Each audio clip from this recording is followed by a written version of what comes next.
తిరుప్పావై పాశురాలు 1వ రోజు. మార్గళి తింగళ్, మార్గశీర్షం మంచి మాసం, ఫలమును ఇచ్చే మాసం. అలాంటి 12 మాసాలు మనకు ఒక సంవత్సరం అయితే అది దేవతలకు ఒక రోజు అంటారు. దక్షిణాయనం వారికి రాత్రి అయితే ఉత్తరాయణం పగలు.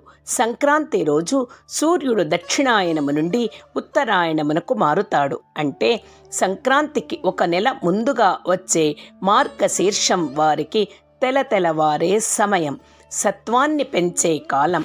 కాబట్టి ఆచరణ ద్వారా మనం ఈ మాసాన్ని వినియోగించుకోవాలి. మది నిరైంద నన్నాళాల్, చంద్రకాంతి మంచిగా ఉండే కాలం, చంద్రుడు పెరిగే కాలం. కాబట్టి మనం మంచి రోజులుగా భావిస్తాం. నీరాడపోదుమినో, స్నానం చేయటానికి వెళదాం.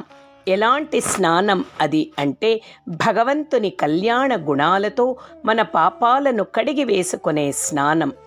నేరిళయ్యూర్, భగవంతుని గురించి తెలుసుకోవాలనే జ్ఞానం మాత్రము చాలు ఈ వ్రతం చేయటానికి యోగ్యులం.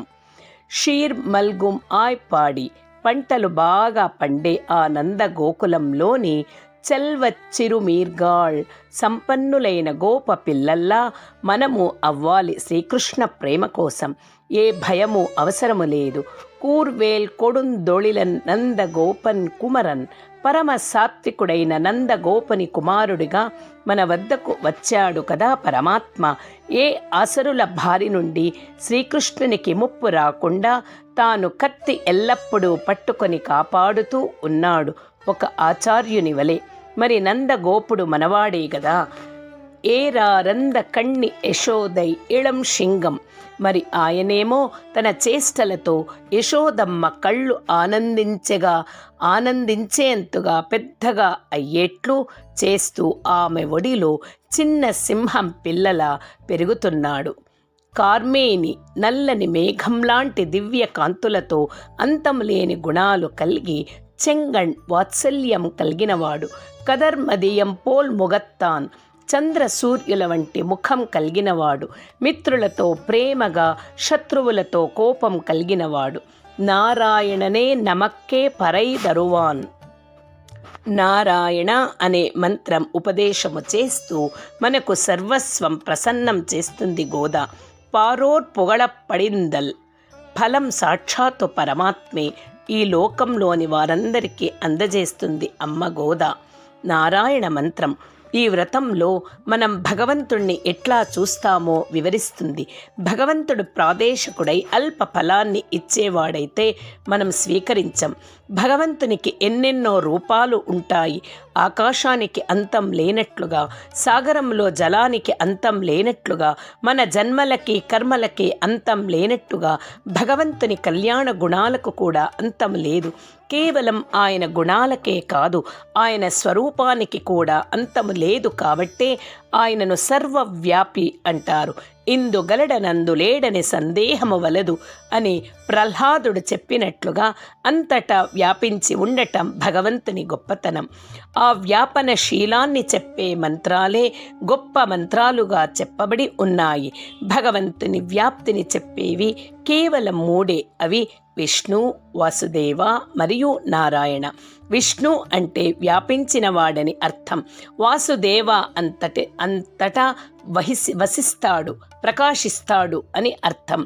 ఈ 2 మంత్రాల్లో కేవలం వ్యాపించి ఉంటాడనే చెబుతాయి. కానీ ఎలా వ్యాపించి ఉంటాడు, ఎందుకు వ్యాపించి ఉంటాడు అనే ప్రశ్నలకు సమాధానం లభించదు. కనుక ఆ మంత్రాలకు కొంచెం లోపం ఉంది అంటారు. కానీ నారాయణ మంత్రం మాత్రం వ్యాప్తిని చెబుతుంది, వ్యాప్తి ఫలాన్ని చెబుతుంది, ఎందుకు వ్యాపించి ఉంటాదని వివరిస్తుంది, ఎందెందులో వ్యాపించి ఉంటాదని తెలియచేస్తుంది, ఆ వ్యాపించి ఉండే వాటితో సంబంధం గురించి తెలియచేస్తుంది. నారాయణ అంటే ఒక అద్భుతమైన మంత్రం. నారములు అంటే సకల సరాచర వస్తువులు అని అర్థం. ఆయనం అంటే ఆధారం అని అర్థం. సూర్యుడు మనకు ఉత్తరం నుండి ఆధారమైన కాలాన్ని మనం ఉత్తరాయణం, విడదీస్తే ఉత్తరా ఆయనం అంటాము. నారాయణ శబ్దంలోని ఆయన అనే పదాని అర్థం ఆధారం.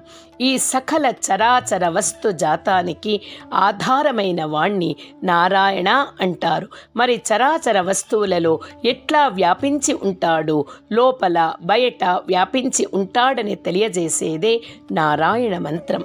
ఈ నారాయణ అనే శబ్దాన్ని 2 సమాసాలు వివరిస్తాయి.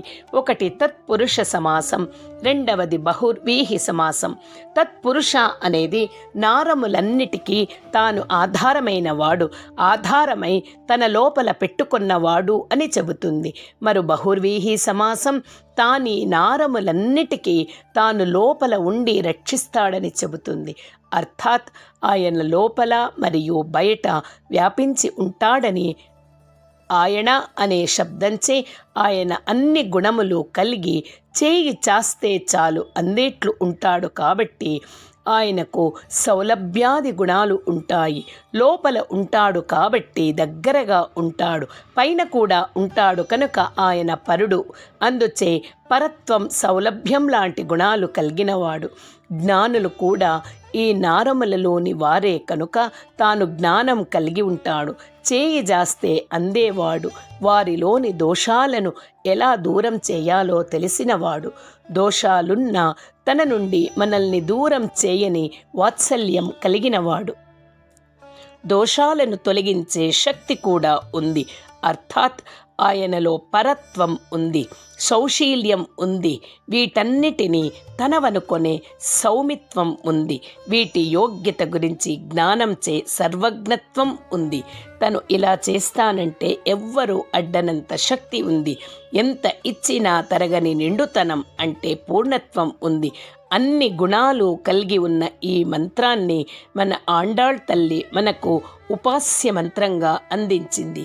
ఈ పాటలో ఆత్మ ఉజ్జీవనానికి చేయాల్సిన కార్యక్రమం ఏమిటో తెలియజేస్తుంది. శ్రీకృష్ణుడు అందరినీ కలిసి రమ్మన్నాడు. శారీరక సుఖాలు ఏకాంతంలో అనుభవించేవి, కానీ భగవత్ అనుభవం అందరితో కలిసి చేసేవి. దాన్నే గోష్ఠి అంటారు. ఆండాళ్ తల్లి అందరితో కలిసి నారాయణ మంత్రంతో ముందుకు వెళ్ళుదాం అంటోంది.